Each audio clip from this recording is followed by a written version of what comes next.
Welcome to Stories Podcast. I'm your host, Amanda Weldin. Today's story is called Peter Rabbit and the Scarecrow, an adaptation of a Beatrix Potter story written for you by Daniel Hinds. Thanks! Enjoy the episode! Peter Rabbit and the Scarecrow. One morning, a little rabbit sat on a riverbank.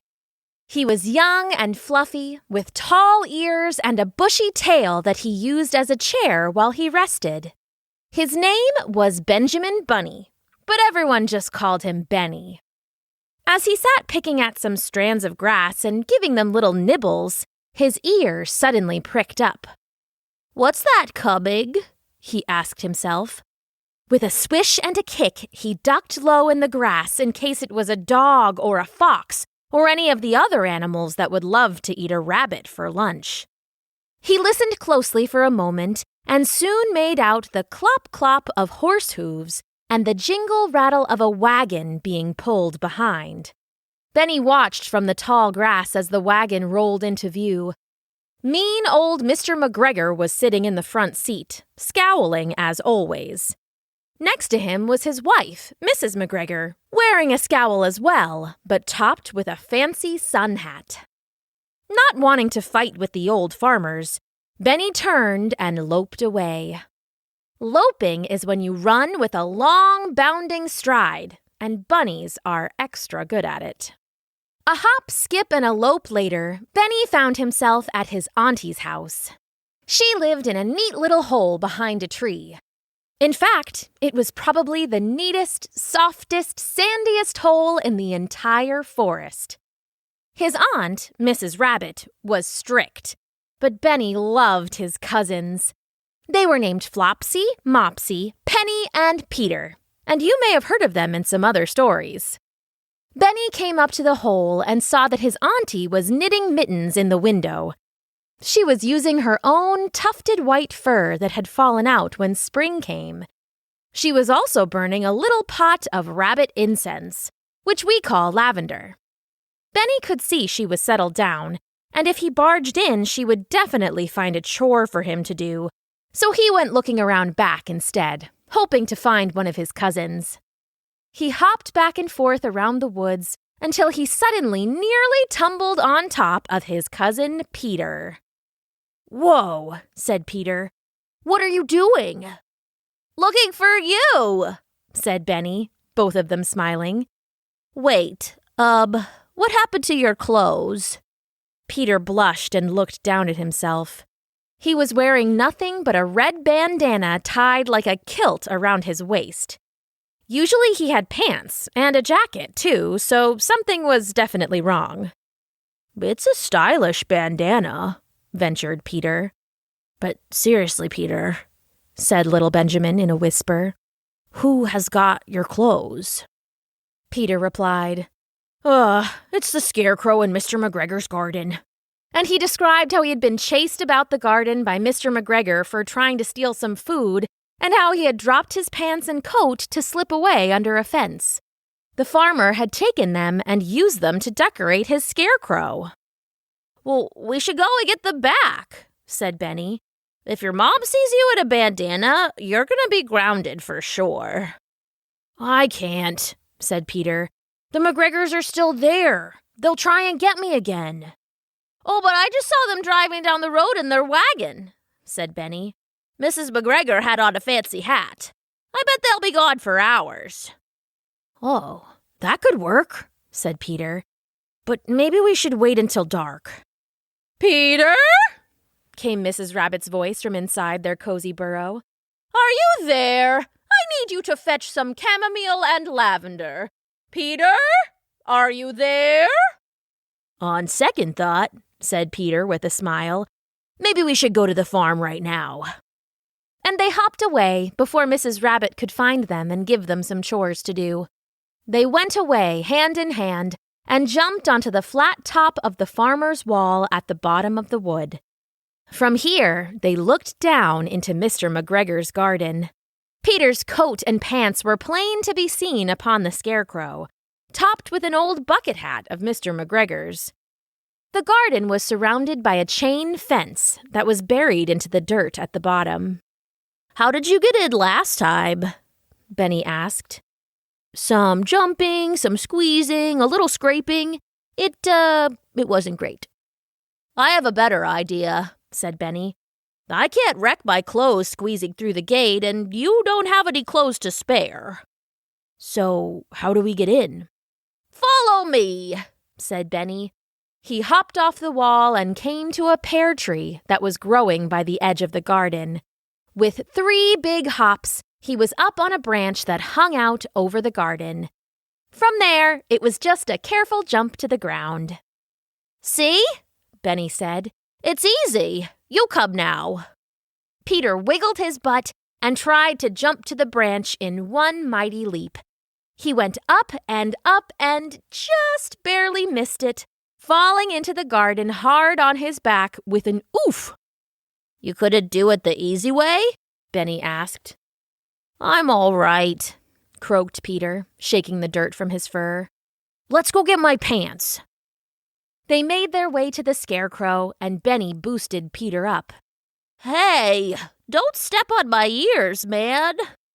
"Almost done," said Peter. "There." He fell back into the dirt with his jacket and pants in his hands. He quickly shook off the hay and got dressed, stuffing the bandana into his pocket.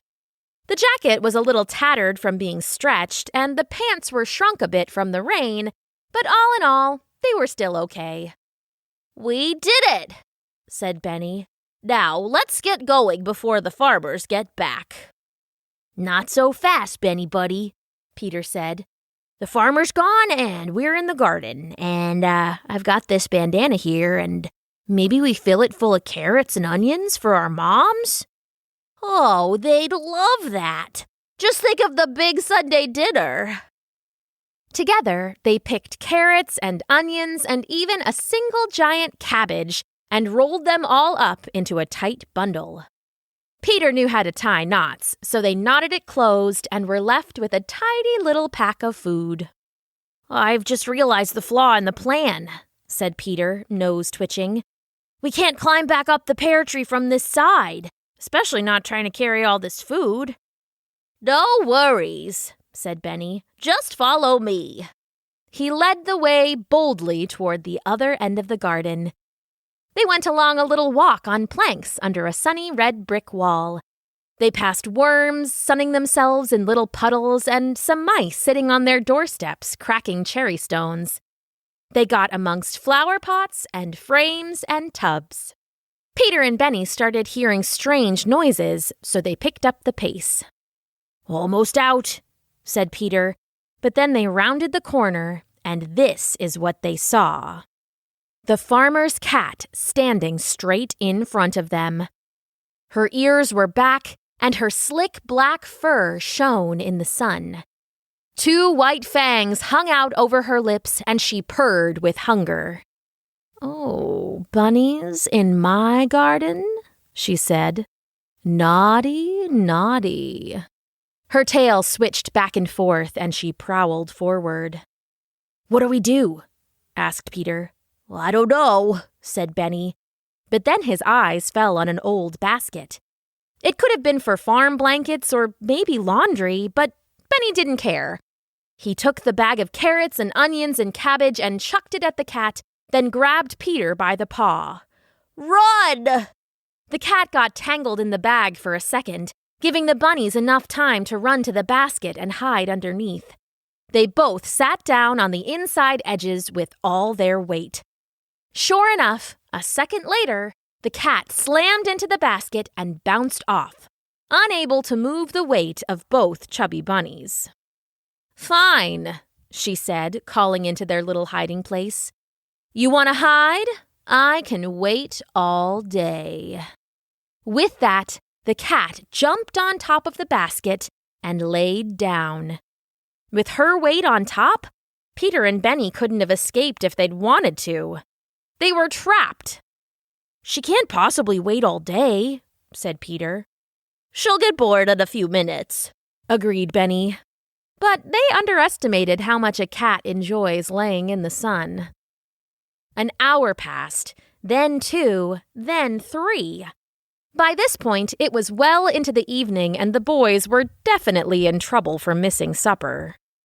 "Any minute now," said Peter, and then another 2 hours passed. They could hear the cat snoring above them, but they couldn't see anything. It was dark outside now, and even darker in the basket. Peter began to get scared, a tear standing in the fuzzy corner of one big brown eye. What do we do?" "I don't know," said Benny, nearly crying himself. It had all seemed so simple. The farmers were away. How could they forget about the cat? Another hour passed, and then they heard a scraping and a rustling. "Hey you, kitty cat," said a strong, deep voice. Benny recognized it immediately. It was his father, Benjamin Bunny. "I'm looking for a couple of little rabbits." "Dad, we're in here!" he shouted, but it was no use. The basket was tight and tucked under the cat. They could only hear Benjamin because his voice was so booming loud. "I haven't seen any rabbits," said the cat, licking idly at one of her paws, flexing to show the translucent hooked claws. "And if I were you, I would leave my garden and stop asking questions." Peter and Benny shouted more, but it was clear they couldn't be heard. Instead, Benny grabbed Peter's hand and tugged him up. "Let's run at the wall together. Same time. And go!" The two bunnies ran and leapt at the wall of the basket together. It wasn't enough to tip it over or knock off the cat, but the basket rocked back and forth unmistakably. "Looks like you got something in that basket," said Benjamin Bunny. "And it had better not be my son and my nephew." "Oh," said the cat, narrowing her eyes. "And what would you do if it were, little bunny foo-foo?"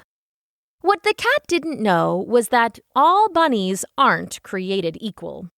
And while she may have been able to boss around Peter and Benny and all their little cousins, a full-grown buck rabbit was altogether different. "You're gonna get off that basket," he said gently, "or I'm gonna have to take you off that basket." "Come try it," said the cat. "Careful, Dad!" yelled Benny from inside the basket. A second later, there was a terrible thump, and then a scratching sound, and then a bang, boom, rustle, crash, smash, yowl! The basket flew over, and Peter and Benny spilled out just in time to see Benjamin kicking the cat into the shed with his powerful back legs, and then slamming the lock on the door. The cat hissed, but she was stuck inside. "Now, let's get out of here," he said. He reached down and grabbed Benny in one arm, Peter in the other, and the sack of carrots and onions and cabbage in his mouth. And then he strolled out of the garden and back into the woods, bold as can be.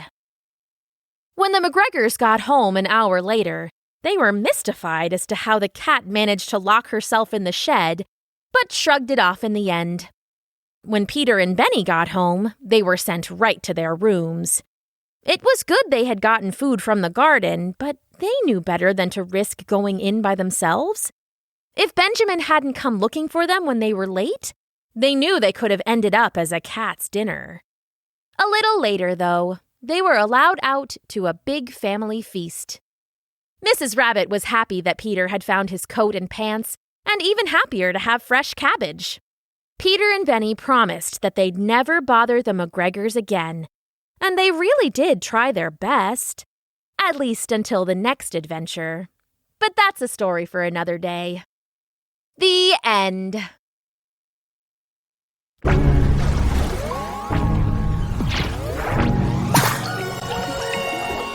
Thanks for listening.